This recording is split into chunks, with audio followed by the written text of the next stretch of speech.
और आर के मिश्रा जी के पास वापस चलूंगा, क्योंकि जिस दौर का आपने जिक्र किया, माधव सिंह सोलंकी 149 सीटों के साथ मुख्यमंत्री बने थे गुजरात के, और कहा जाता था कि कांग्रेस को यहाँ कौन हरा सकता है। तब से, और मुझे लगता है उसके पहले से, मिश्रा जी गुजरात को कवर कर रहे हैं और उन्होंने इस सबको सामने खड़े होकर देखा है, जो घटनाएं हमने अखबारों में पढ़ी हैं। आपको मिश्रा जी, आप आवाज सुन पा रहे हैं मेरी? जी मुझे जी। ऐसा शक जी।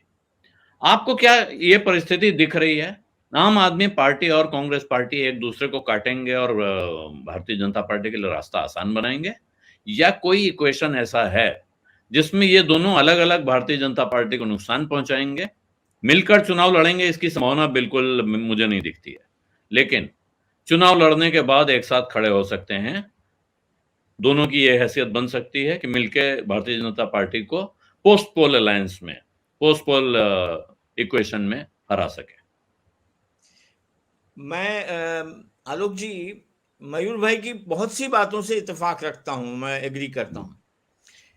देखिए, जिस तरीके से इवॉल्व हुआ था, एक वक्त ऐसा था कि कांग्रेस भी इसी तरह से गुजरात में जो है एक सत्ता के नशे में थी। और जब ट्रांजिशन हुआ और ट्रांजिशन के बाद की जो पॉलिटिक्स हुई, मैं आपको ये बता दूं कि भारतीय जनता पार्टी के काडर में, उसके वर्कर में, नेता को छोड़ दीजिए, उसमें सत्ता में आने के साथ ही 2-3 साल में इतना जबरदस्त फर्क आया, उनकी लाइफस्टाइल में फर्क आया। जिन नेताओं को हमने लूना पे घूमते देखा था, वो जो है बड़ी बड़ी गाड़ियों में घूमते हो गए with in a matter of months. तो और वो जो है वो जो जिसे कहते हैं ना टेंडर कल्चर और सत्ता कल्चर और वो सब चीजें धीरे धीरे उसके अंदर बिल्कुल लिप्त हो गई।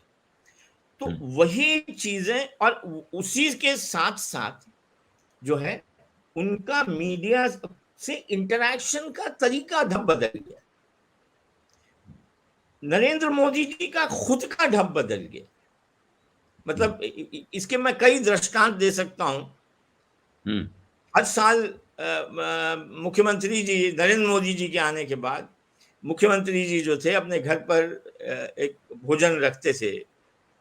तो जब पहली बार उन्होंने वो भोजन रखा पत्रकारों के लिए, तो सबसे मिलजुल रहे थे, बातें कर रहे थे, और जब वो पत्रकार लोग जा रहे थे तो वो दरवाजे पर उनको विश करते हुए, नमस्कार करते हुए उनको सबको विदा कर रहे। अब ये एनुअल फीचर था।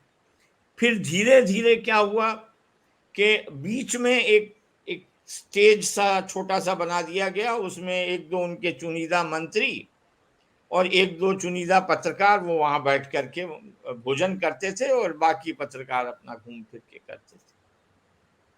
फिर धीरे धीरे वक्त के साथ ये हुआ कि एक स्टेज लगाया जाता था, वो स्टेज पर करके वहां भी जैसे पब्लिक मीटिंग की तरह भाषण देते थे और चले जाते थे।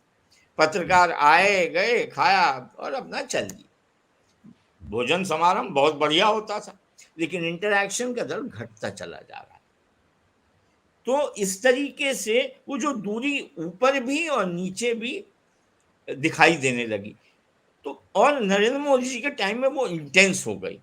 आप you are not talking straight across, you are talking down on everybody. वो स्थिति का निर्माण हुआ और वो चेंजेस नजर आने लगे और ग्राउंड लेवल पे भी नजर आ गए। फर्क कहां पड़ा? फर्क पड़ा जब केजरीवाल आए।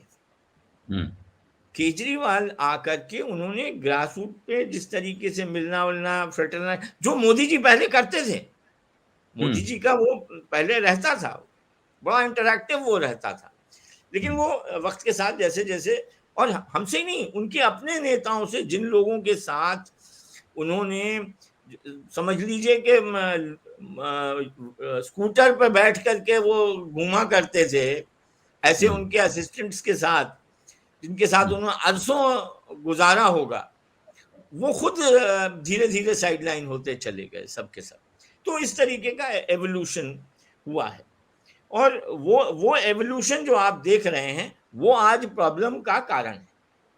अच्छा, अब सवाल उठता है कि कांग्रेस का और आम आदमी पार्टी का, अगर ये अस्तित्व की लड़ाई है इनकी, और अगर ये वाकई चैलेंज देना चाहते हैं, तो इनको कहीं ना कहीं टैसिट या जिसे कहते हैं कि नॉट वेरी टैसिट लेकिन अनऑफिशियल अंडरस्टैंडिंग करनी ही होगी।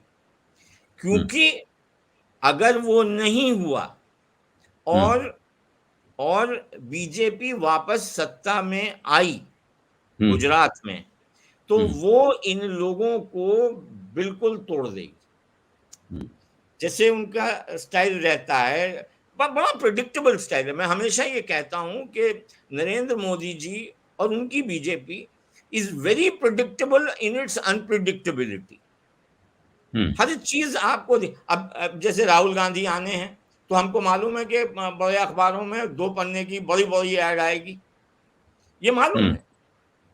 राहुल गांधी आने हैं तो 1-2 कांग्रेस के बड़े नेता जो पहले से तैयारी करके उनका डिफेक्शन होगा, तो ऑप्टिक्स पर जो जोर होती है वो इट इज वेरी प्रिडिक्टेबल कि ये इस तरीके का होगा, हार्दिक पटेल का जैसे रहा हो।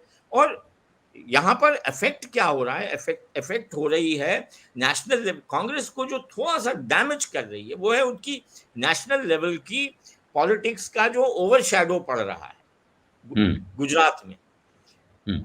वो टाइम्ड है, आई एम टेलिंग यू, मेरा ये मानना है कि वो भी टाइम्ड है।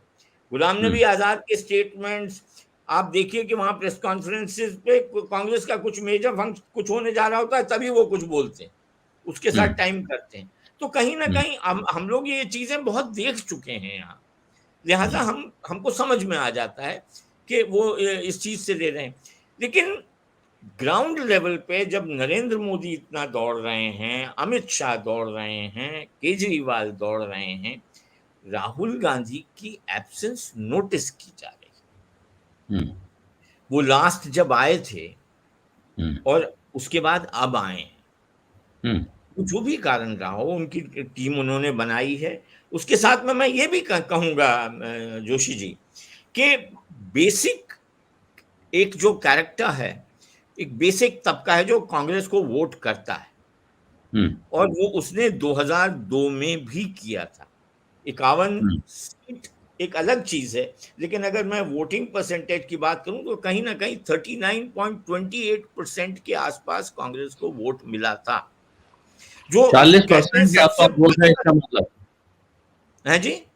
सबसे खराब स्थिति में भी लगभग 40% वोट कांग्रेस लेती है। बिल्कुल 51 सीट्स वर्स्ट, मतलब कांग्रेसी बाहर नहीं निकल सकता था। उस स्थितियों में भी उनको 51 सीट और 30, बीजेपी को 49% वोट मिला होगा, लेकिन एक बेसिक 39% वोट तो इनको भी मिला है। So there is a core, वो सपोर्ट करता ही है। और अगर आप उस लेवल पे बातचीत करते हैं तो लोग कहते हैं, जैसे फॉर एग्जांपल किसी सज्जन से बात हो रही थी तो वो कल बता रहे थे, बोले कि भाई ठीक है, ये गुलाम नबी आजाद वो हैं, राहुल गांधी को आप पप्पू कह लें, जो कहना चाहें कह लीजिए, लेकिन जरा गुलाम नबी आजाद आकर के यहाँ पब्लिक मीटिंग रिवर फ्रंट पर करके 5000 आदमी इकट्ठे कर लें।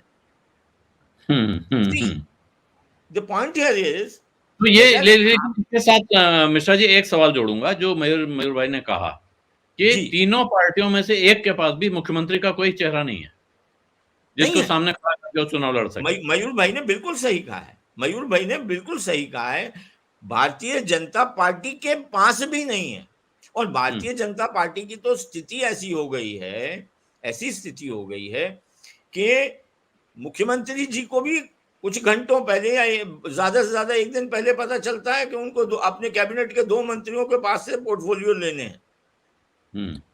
तो वही जो कांग्रेस के लिए कहा जाता था, और नरेंद्र मोदी जी बड़ा दबा के बोलते थे कि ये तो दिल्ली से सरकार चलती है, कांग्रेस की सरकार गुजरात में तो दिल्ली के दरबारी हैं, दरबान खड़े रहते हैं यहाँ। आज वही स्थिति जो है आज गुजरात में है, पूरा कैबिनेट साफ हो गया, उसी टाइम पे चीफ सेक्रेटरी बदले। आप ये सोचिए कि मंत्री सब बदल गए, आज स्थिति ये है कि अगर मंत्रियों के पीएज और पीएसएस अपॉइंट होने होते हैं तो वो भी लिस्ट ऊपर जाती है क्लियरेंस के लिए। तो ये चेंजेस आ गए। तो अब स्थिति तो वही है कि भाई बीजेपी भी उसी चीज से, तो ग्रास रूट लेवल पे अब जो प्रॉब्लम्स आज देख रहे हैं या केजरीवाल को बढ़ते देख रहे हैं वो उसी का नतीजा है। अगर बीजेपी, कांग्रेस और आम आदमी पार्टी इस चीज को नहीं समझ पाएगी तो गुजरात की प्रजा उनको भी सिखाएगी। गुजरात के जोशी जी, गुजरात में अगर गुजरात में जो चीजें हुई हैं, यहीं से दांडी यात्रा निकली थी जिसका रिपरकशन में भारत को आजादी मिली थी, यहीं वो नवनिर्माण का एजिटेशन हुआ था 1974 में, जिसकी वजह से मोरारजी देसाई की पहली नॉन कांग्रेस गवर्नमेंट दिल्ली में बनी थी। वो प्रोसेस जयप्रकाश नारायण जी का चीज वो यहाँ के नवनिर्माण एजिटेशन से शुरू हुआ। तो ये nobody can take Gujarat for granted, ये मेरा कहना है। सत्य हिंदी का ऐप डाउनलोड करें गूगल प्ले स्टोर पर।